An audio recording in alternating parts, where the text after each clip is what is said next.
여러분, 본시는 다윗의 시입니다.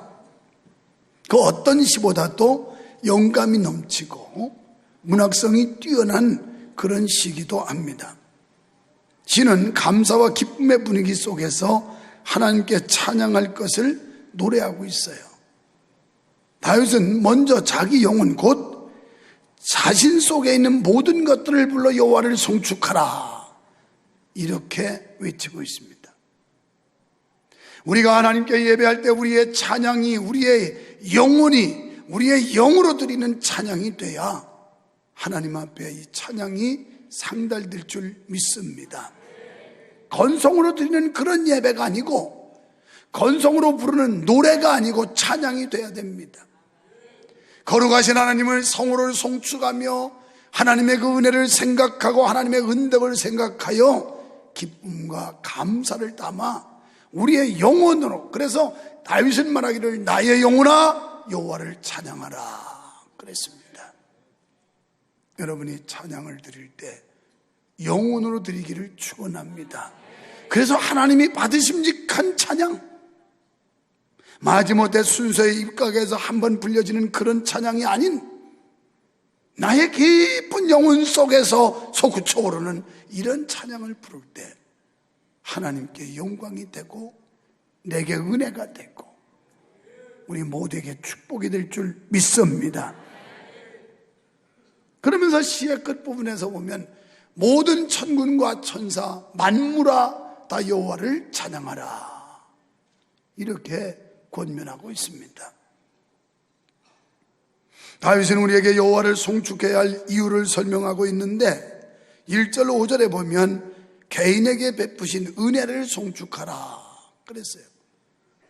오늘 우리가 하나님께 받은 은혜, 이 구속의 은혜, 영원한 지옥의 심판에서 건져줌을 받고 영생을 얻었으며 땅에 있는 소망이 아니라 하늘에 있는 소망을 가지고 살아갈 수 있도록 하신 이 하나님의 구원의 은총 뿐만 아니라 질병에서 고침을 받고 우리의 삶 속에 필요한 모든 것을 하나님이 공급해 주셔서 오늘이 있게 하신 이 은혜에 우리가 하나님을 찬양해야 된다 그랬습니다. 사랑하는 성도 여러분, 하나님께서는 우리 인간들에게 찬양을 요구하고 계십니다. 그러나 그분은 폭군처럼 막무가내로 우리에게 찬양할 것을 협박하지 않습니다.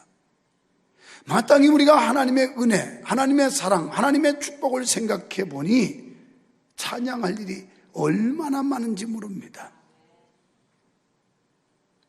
야고보서 1장 17절에 보면 각양 좋은 은사와 온전한 선물이 다 위로부터 빛들의 아버지께로서 내려오나니.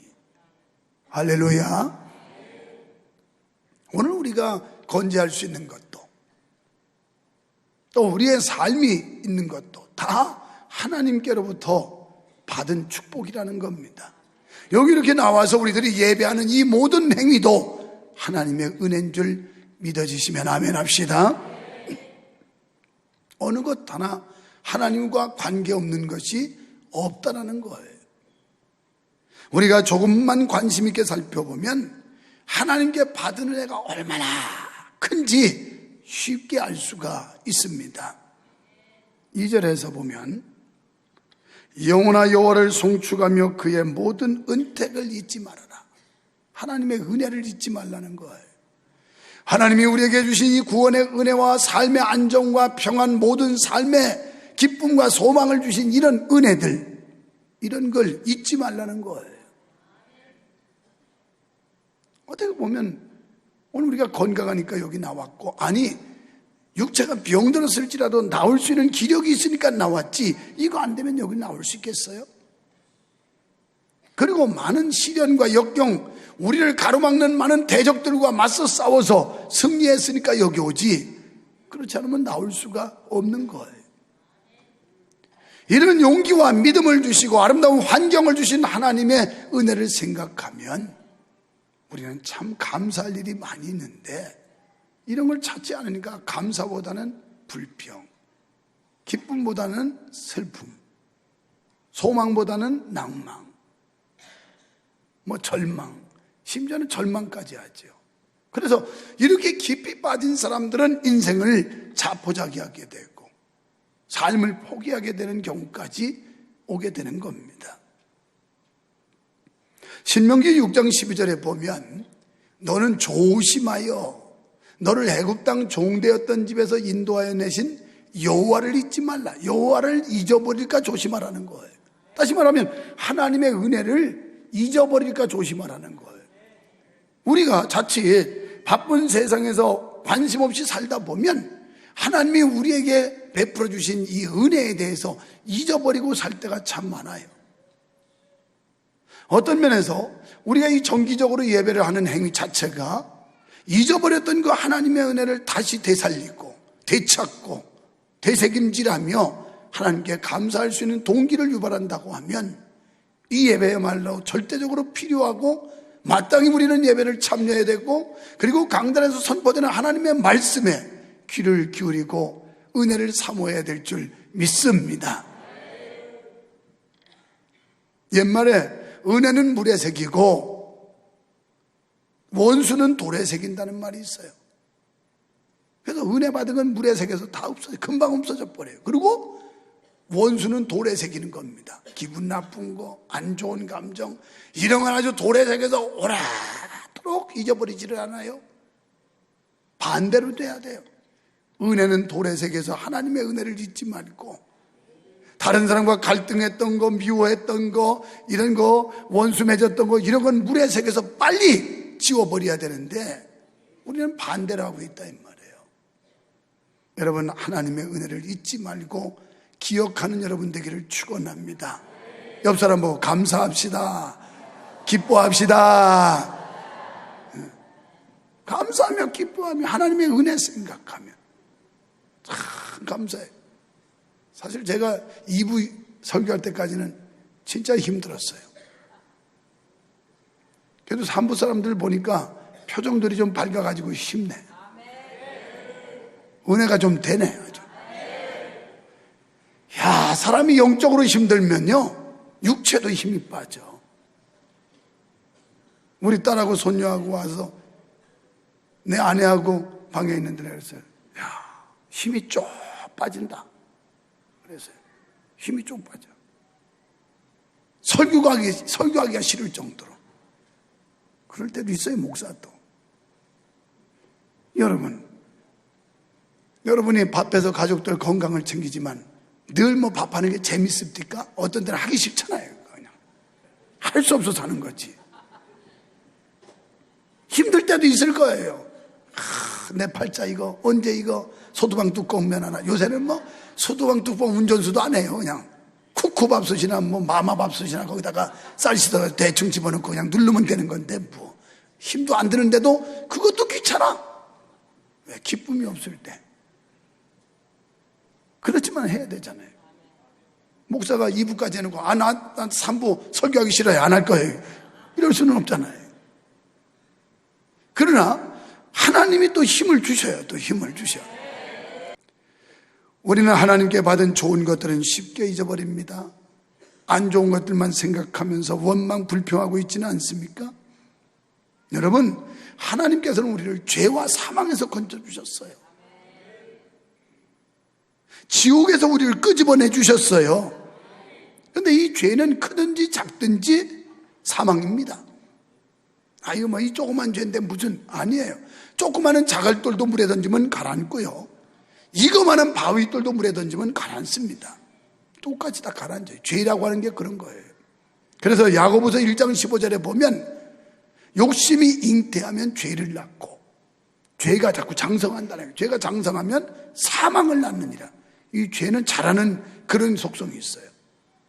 그래서 처음에는 조그만 죄가 이게 점점 자라요. 그래가지고 우리를 사망으로 끌고 가는 겁니다.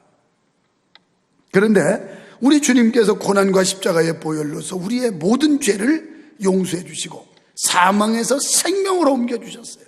지옥에서 천국으로 옮겨주셨어요. 세상에서 교회로 옮겨주셨어요. 여러분, 마귀의 자녀에서 하나님의 자녀로 옮겨주신 줄 믿습니다. 옮겨주셨어요. 신분의 변화, 그리고 소속의 변화, 엄청난 변화를 하나님이 주셨어요. 시편 56편 13절에 보면 내 생명을 사망에서 생명으로 건지셨습니다 그랬어요. 영벌에서 영생으로 옮겨주셨으니 이보다 큰 은혜가 어디 있겠습니까? 3절에 내 모든 병을 고치시며 그랬어요. 모든 병을. 이 병은 아픔, 고통, 슬픔 등을 말씀합니다. 하나님의 은혜가 우리에게 임하사 육신적인 병뿐 아니라 고질적인 정신병, 그러니까 고질병이 뭐냐? 교만. 이게 교만병. 이거 고치기가 여간 어렵지 않아요. 교만병. 교만하면 순종하지 않아요. 불순종해요. 이런 것들을 주님을 만나니까 사라지고 겸손한 사람이 되게 하신 줄 믿습니다. 4절에서 하는 말씀은 위기 전보다 더 큰 사랑, 더 큰 축복을 주셨더라 이런 얘기예요. 내가 위기를 만나기 이전의 삶보다 위기를 만난 이후의 삶이 하나님이 더 아름답게 하셨고 더 큰 축복을 주셨다 이렇게 고백하고 있는 거예요. 다니엘 6장 25절로 27절에 보면 다니엘이 믿음 지키다가 사자굴에 들어가는데 사자굴에 들어간 것 때문에 다리오 왕에 더 칭찬받고 인정받고 높임받는 이런 존재로 부각이 돼요. 그뿐이 아니죠. 요셉이라는 사람이 감옥에 들어갔는데 억울하게 감옥에 들어간 게 애굽의 국무총리가 되는 디딤돌이 된 거예요.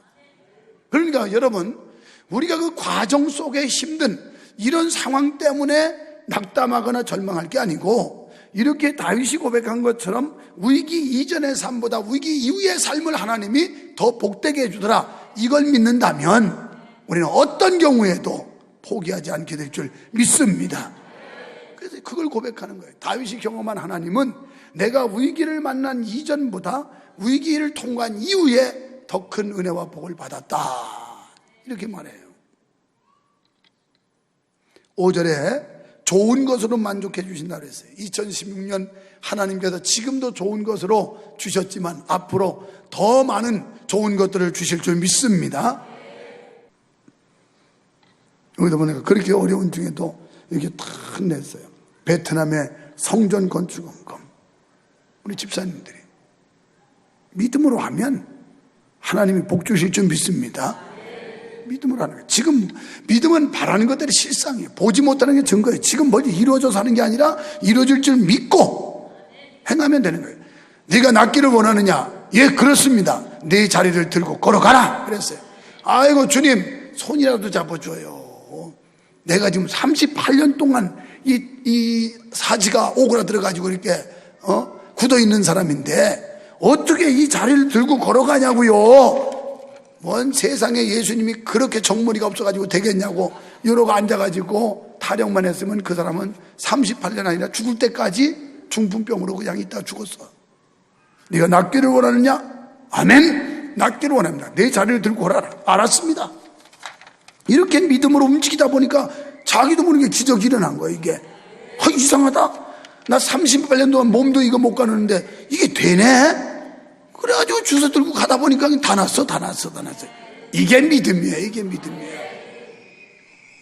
주변 환경 뭐 힘드니 예측이 어떠니 저떠니 그런 것 때문에 약해지는 게 아니라 그걸 능가하게 하시고 그걸 초월하게 하시고 그걸 역사하시는 하나님을 여러분이 믿어주시기를 축원합니다. 그 하나님이 보여주시기를 축원합니다. 이 하나님이 보여져야 돼요.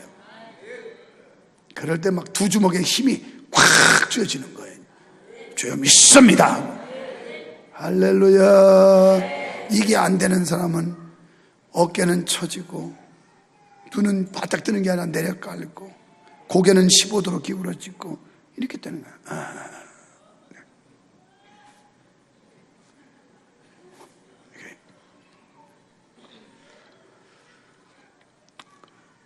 그래서 모든 좋은 것, 이 좋은 건 외적으로 눈에 보이는 축복만이 아니라 내적인 축복까지. 그러니까 우리의 심령 안팎에 외적인 조건과 환경까지 주시고 내적인 심령의 만족까지 주시는데 마태복음 4장 4절에 보면 사람이 떡으로만 사는 게 아니다. 밥 먹고 화장실 가고 이거 가지고 행복한 게 아니라는 거예요. 그럼 어떻게 해야 되느냐? 하나님의 입으로 나오는 말씀으로 말미암으리라. 우리의 진정한 행복, 진정한 만족은 하나님의 말씀, 성경을 들어야 된다는 거예요. 그 말씀이 우리 몸에 양식이 된다는 겁니다. 그럴 때 우리는 기쁨도 있고 감사도 있고 담대함도 있고 소망도 있고. 할렐루야. 저기 또 오셨네. 내가 보니까 저번 주일날 마치고 가면서 목사님 저는 의정부에서 옵니다 그러더라고요. 그래서 아니 왜 의정부서까지 와네? 거기 뭐 어떻게 그 출장 갔어요? 파견 갔어요? 왜 그래? 그랬더니 이사를 갔대.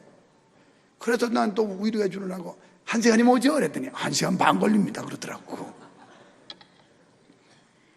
여러분, 하나님이 안 보내주면 저분이 무슨 나하고 무슨 사돈을 맺었습니까? 무슨 태어날 때부터 형제입니까? 하나님이 인도해 주니까 나는 이사 간 줄도 몰랐어. 그래서 언제 이사 가셨어요? 6개월 됐대. 6개월 동안 오는 거예요. 나는 6개월 동안 계속 봐가지고 여기 사는 줄 알았어요. 소원에. 아이고, 이게 하나님 은혜예요. 하나님 은혜. 유목사가 무슨 뭐 대단해가지고 오란다고 여러분이 오겠어요? 하나님이 그냥 보내주니까 오는 거지. 보내주니까. 유목사가 무슨 경제 능력이 있어서 돈을 벌겠어요? 근데 하나님이 우리 교회를 축복하니까 여러분의 삶의 수준이, 경제적 수준과 환경이 좋아지니까 교회도 헌금이 들어오는 거지. 믿어지시면 아멘 합시다. 그래서 아멘 안 하는 사람에게 또 교훈적으로 하면 느헤미야가 아니고 느헤미야 8장 6절에 보니까 에스라가 하나님의 말씀을 선포할 때 두 손을 들고 아멘 아멘 했더라. 이렇게 나와요. 고린도후서 1장 20절에 보니까 하나님 앞에서는 예뿐이요 아니요가 있을 수 없는데 아멘하여 영광을 돌리니라 이렇게 나와요. 아멘하는 게 영광 돌리는 거라네. 그런데 아멘 안 할 수 있겠어요? 성가대가 찬양이 끝나면 아멘 뭐 이래야 되는데 네, 아프리카 갔더니 뭐 그 충고에 어떤 여왕이라는 사람 나오는데 그 사람이 나오니까 다 일어나래. 우리 보고 아이고 나 또 가짜나 던데 그래가지고 일어났어요. 그랬더니 박수도 이렇게 치는 것도 아니래. 전부 이렇게 쳐야 된대. 그 여왕이 나오면. 꽤 나왔는데 보니까 뭐 후줄근하게 나왔는데 무슨 여왕이라 했더니 또 한참 우리하고 얘기하더니 잠깐 기다리래. 기념 촬영을 하고 자기가 또 여왕복을 입고 온대. 그래서 가더니 뭐 머리에다 둘러쓰고 막 이렇게 늘어뜨리고 이러면서 노란 옷 입고 나왔더라고요. 여러분, 그 인간 여왕이라는 것도 지역 분봉화인데 그 사람한테도 이거 하는 거 있더라니까, 이거. 그런데 하나님 앞에 찬양하는데 이걸 안 해. 네, 하나님께 감사와 찬양과 영광을 영혼으로 드리기를 축원합니다. 그래서 하나님께 예배하는 자는 신령과 진정으로 해야 된다는 거예요. 건성으로 하는 게 아니라. 건성으로. 자, 우리는 하나님이 누구신지를 알고부터 출발해야 돼요. 하나님이 어떤 분이냐? 하나님이 우리를 택하사 우리를 그분의 자녀로 삼으신 분인 줄 믿습니다. 그래서 시편 2편 6절에 보면 오늘날 내가 너를 낳았으니 너는 내 거라고 그랬어요. 내 거예요. 우리를 낳았대요. 하나님이. 이런 관계, 우리가 보통 관계가 아니라 하나님과 우리 관계가 하나님이 우리를 낳았대요. 그러면서 내가 너희를 낳았기 때문에 너희는 내 것이라. 그럼 주님이 시키면 시키는 대로 하는 거지. 예쁘니요 아니요가 있을 수 없는 거 아니에요? 하나님 말씀 앞에는. 그런데 요즘 교인들은 아무리 하나님의 말씀이라도 싫어요 이래. 특별히 우리의 영혼에 신령한 소원을 갖게 하시고 그 소원을 가득 채워주신 줄 믿습니다. 우리에게 영생을 맛보게 하셔서 육신은 늙어가도 영혼은 날로 새로워지게 하는 독수리 청춘 같은 이런 은혜 받기를 축원합니다. 두 번째 6절로 18절에 보니까 이스라엘 즉 민족에게 베푸신 은혜를 송축하라. 다윗은 개인뿐이 아니라 이스라엘 전체에 베푸신 은혜에 대해서도 감사를 잊지 않고 있습니다. 이스라엘의 축복을 받은 것은 받을 만해서 받은 게 아니고 전적인 하나님의 은혜라는 사실을 강조하고 있어요. 예를 들면 우리 대한민국이 이렇게 축복받은 건 받을 만해서가 아니라 하나님의 은혜라 이 말이에요. 하나님의 은혜로 6.25 전쟁으로 잿더미 됐던 그런 나라, 세계 최빈국이었던 나라가 그 짧은 역사 속에 어마어마한 축복을 받았잖아요. 그런데도 감사할 줄을 몰라요. 여러분도 그렇죠? 조국에 대해서 감사하는 마음 얼마나 있어요? 저는요, 대한민국 내 조국에 대해서 감사하는 마음이 너무 많아. 뭐 정치판에서 어쩌고 저쩌고 떠들어도 대한민국이 이렇게 잘 살게 된 거. 지금 사람들 어렵다고 막 불평불만. 뭐가 어려워요? 인천공항 가봐요. 비행기 타고 해외 놀러 간 사람들이 인산인해를 이루어. 아니, 먹고 살 게 없는데 놀러 가요? 입을 게 없는데 놀러 가요? 다 먹고 살만하니까 놀러 가지. 그런데도 더 못 누려가지고 안달이야. 감사할 줄을 몰라. 내가 세계 100나라가 넘는 나라를 다닌 것 같아, 지금까지. 여러분보다는 많은 거 보고 느꼈고 견문도 많이 넓힌 사람이에요. 그런데 대한민국만큼 사계절이 뚜렷하고 이렇게 좋은 기후에 이렇게 좋은 환경의 나라가 없다니까. 그걸 감사할 줄은 몰라. 경제적으로 여러분, 우리 세대만 돼도 어릴 때 하루에 3끼 못 먹는 사람이 수두룩했어요. 그냥 한 끼는 감자로 고구마를 때우고 한 끼는 짠지죽으로 때운 사람들은 많았어요. 우리 어릴 때만 해도. 그러니 우리 부모님 세대는 오죽했겠냐고요. 그래서 찢어지게 가난하다고 그런 거야. 초근 목표로 살 때. 화장실 가서 뒤가 잘 화수가 막혀가지고 그래서 초근 목표로 살 때 그거 배설물 내보내는데 하도 힘들어서 찢어지게 가난하다고 한 거예요. 그게 뭐 알긴 알아요. 요즘 이 젊은 세대들 뭐 모르고 그냥 날뛰고 그래요. 다윗은 개인도 감사했지만 민족적으로 감사하자. 하나님이 주신 축복에 대해서.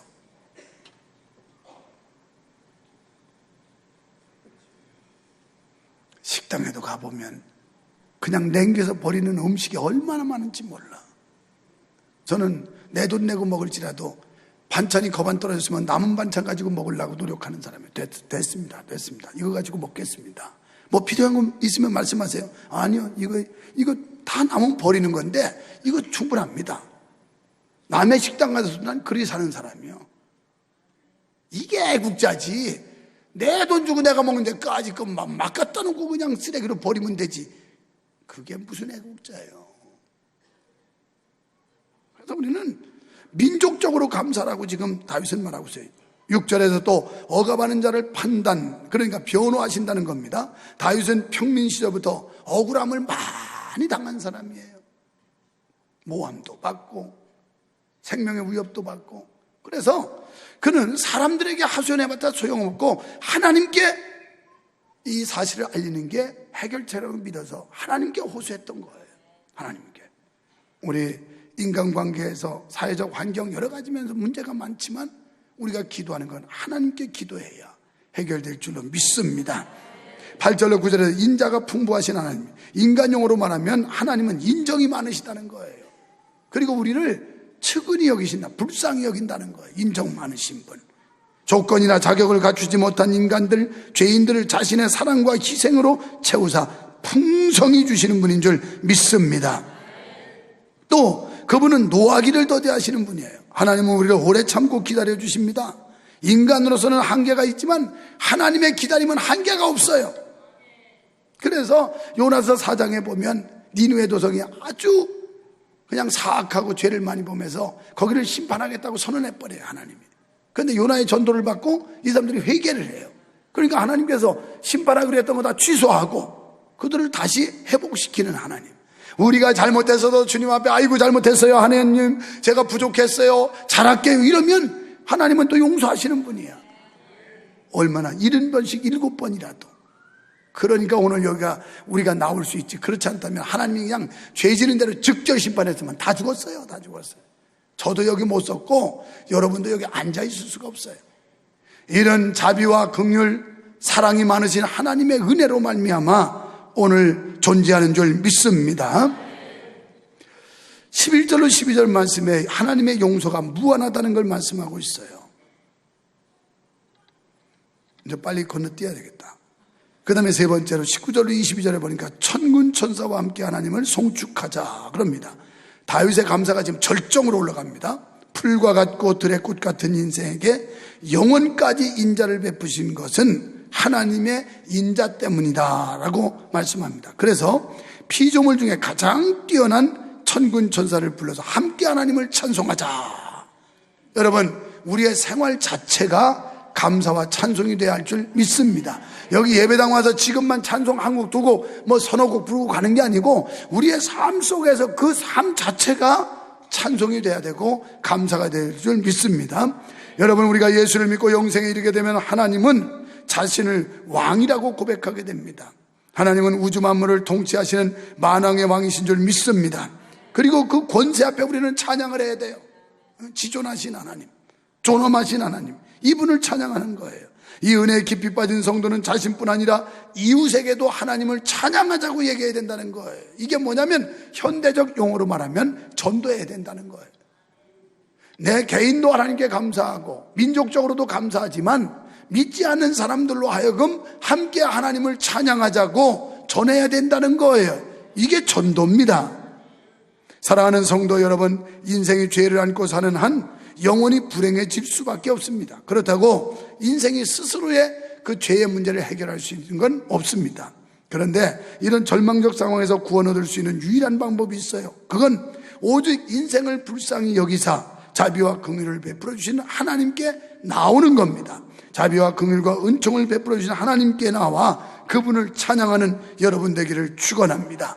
불평하지 말고 원망하지 말고 탄식하지 말고 지금까지 하나님이 베풀어 주신 은혜를 한번 생각해 보세요. 여기까지 인도하신 하나님의 축복을 한번 더듬어 보세요. 되새겨 보세요. 감사거리가 불평거리보다 훨씬 더 많을 줄 믿습니다.